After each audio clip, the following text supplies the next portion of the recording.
Dandadan, quite possibly the next big action IP, is finally here. The first episode looked fantastic. To absolutely no one's surprise, let's break down the visuals. Make sure to subscribe. So before we go through the episode, let's go over the core stuff. I feel like that will put into perspective the overall visual identity of the show. Dandadan is produced at Science Saru, a studio that's all about eccentricity, which makes sense when you consider the fact that it was co-founded by the one and only Masaki Yuasa, one of the most eccentric directors the medium has ever seen. The studio is known for experimenting with a wide range of animation techniques and styles. Of course, they are no strangers to production issues, just like the rest of the industry, but there's an air of creativity that surrounds them at all times. Basically, Dandadan and Science Saru are a match made in heaven. The show is directed by Fuga Yamashiro, who is making his debut as a series director, and his career is very interesting. He is quite new to the industry and he has never worked on a show produced outside of Science Saru. He started off as a production manager on Masaki Yuasa-led projects like Devilman Crybaby and The Night is Long. He was then allowed to take on directorial roles despite the fact that his set of expertise had very little to do with the actual creative process. This is because the studio wanted directors from a wide range of backgrounds.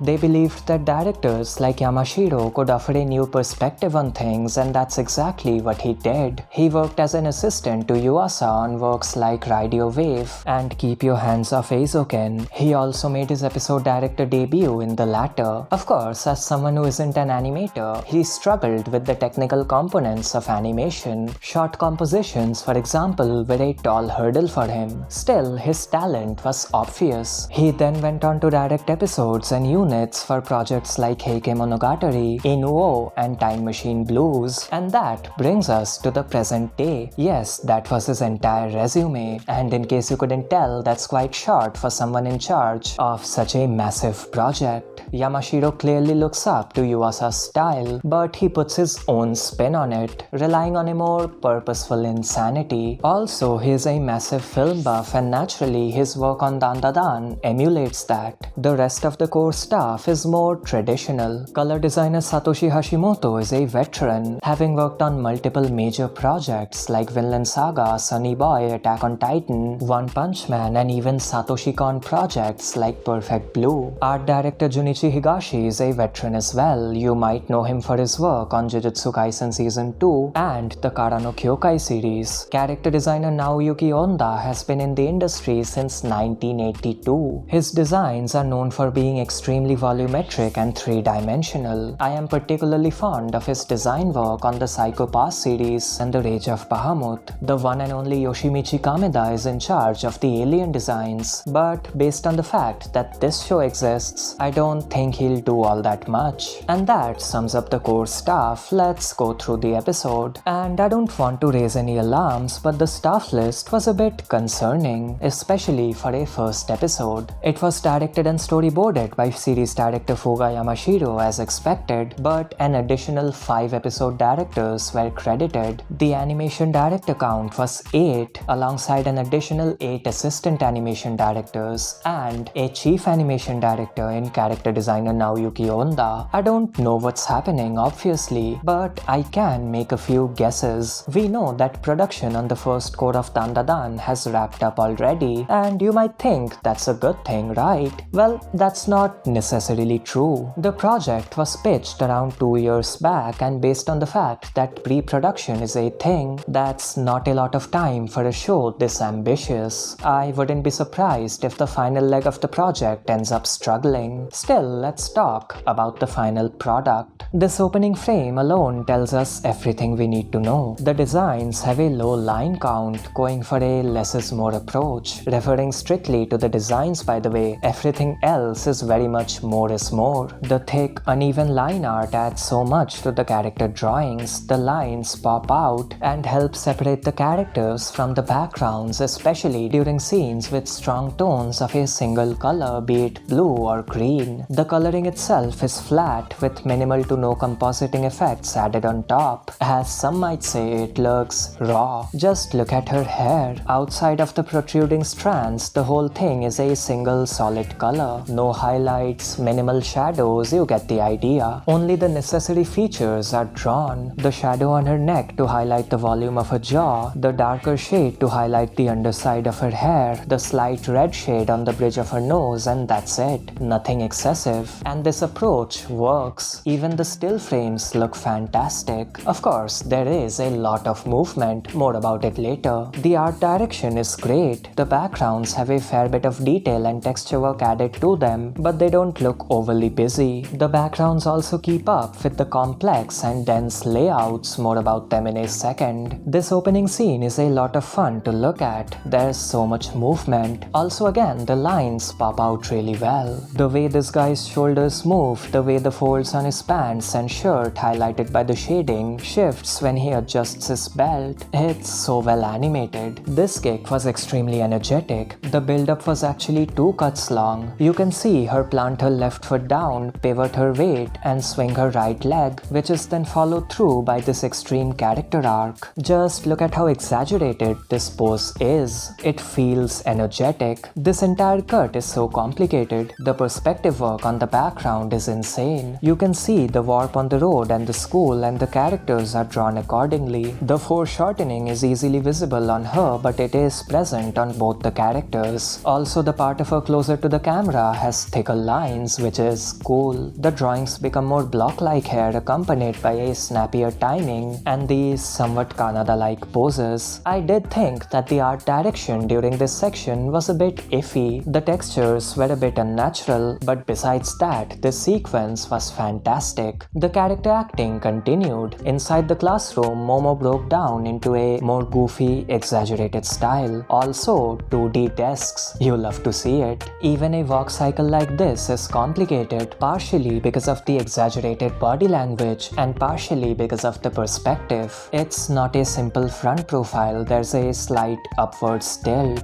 Here's the thing, it's not just the big action set pieces that separates a well-produced show from one that is not. It's also the little things. For example, the students in this classroom were actually animated, meaning they moved. Also, the leaves in the background look so good. There's something so inherently pleasing about the complete absence of detail. This cut was so bouncy. The shape of her eyes distort and her outlines aren't strictly consistent, and all of that makes it feel more alive. Lively character acting is always a joy to watch. This style is then contrasted by this sequence, which relied on more realistic body mechanics. Full body character acting is always impressive because the animator cannot take any shortcuts. If the legs move, the shoulders need to move accordingly. The distribution of weight across the entire body needs to be perfect, and that's exactly what we got. You can feel the hesitation. The momentum reduces with each step and then increases with the next one. The way she wipes the magazine and the way said magazine reacts to it. The way she places her hand on her thigh and shifts her weight to push herself up. It's top notch. This entire sequence was so impressive, and we haven't even reached the over-the-top action yet. For future editing me's sake, I won't go through all of the character acting in this episode because trust me, the first half of it was filled with movement. The art direction and the direction in general really shines, pun intended, during the nighttime scenes. The use of lighting was absolutely phenomenal. They often lit parts of the background separately, which added to the suspense. Also, the light flares from the torches were often hand animated, which is a rare thing. I love this cut. Using some compositing trickery, they added a warped dolly zoom which complemented this scene perfectly. The colors and compositing were on point from here on out. The white highlights reflecting the glow of the phone, the digital dust in this cut, the generally phenomenal lighting, and the top-tier backgrounds. This entire section was handled perfectly, not just by the animation team, but by every single department involved. Turbo Granny's appearance was animated through shifting shadows, which makes it look like she materialized out of thin air because the background was pretty much pitch black.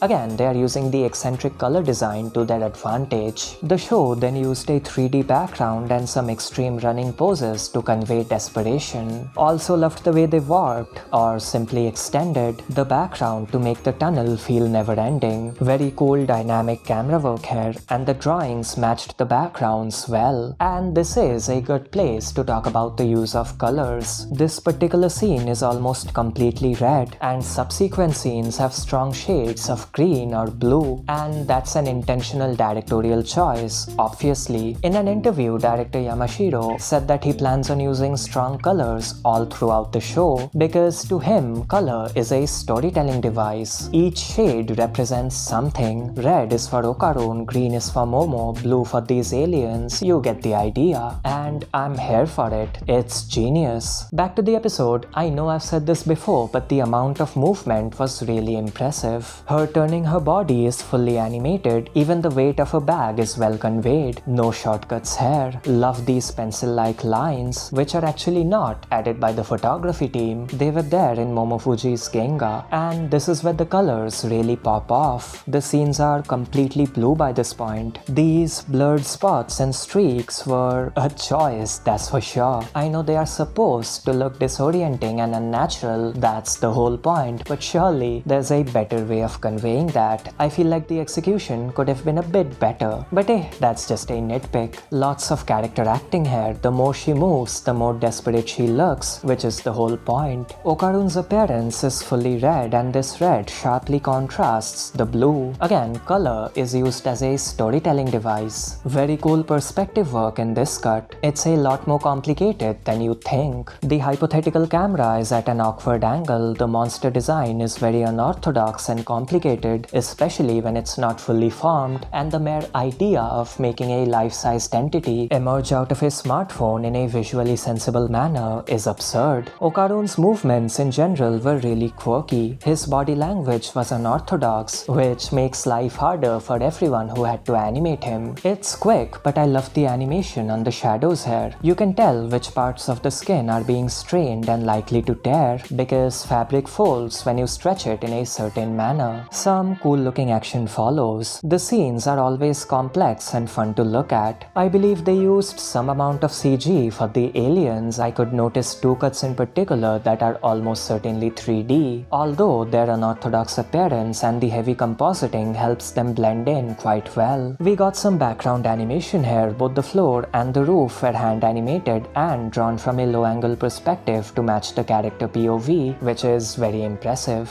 Notice how Okarun runs on the red panels, but once the aliens take over, he crashes into set panels, breaking them and thus reverting the primary color back to blue. Color-based storytelling, ladies and gentlemen. And speaking of colors, the scenes then turn green since it's Momo's moment to shine. Literally, look at the amount of cross flares. Her hair now has a gradient effect, which is a post-processing addition. I love shots like these. It looks dynamic, but the background consists of a single illustration. The two sides of the background have different perspectives, and they warp in the middle, making them intersect. So when the camera pans from one side to another, it looks like a change in perspective took place. And that was the fight. Very cool in case you couldn't tell. The visuals, however, continued to pop off. An extremely dense cut here. The amount of effect layers was really impressive. We have three different types of sparks, smoke, debris, and these abstract shapes. Once the aliens leave, the scenes turn black and white, with one source of color, Okarun himself. Loved the stylized, constantly shifting line art. Bit of a stylistic departure from the usual look, but it worked perfectly. Okarun's body language is extremely well animated, by the way. It feels frantic.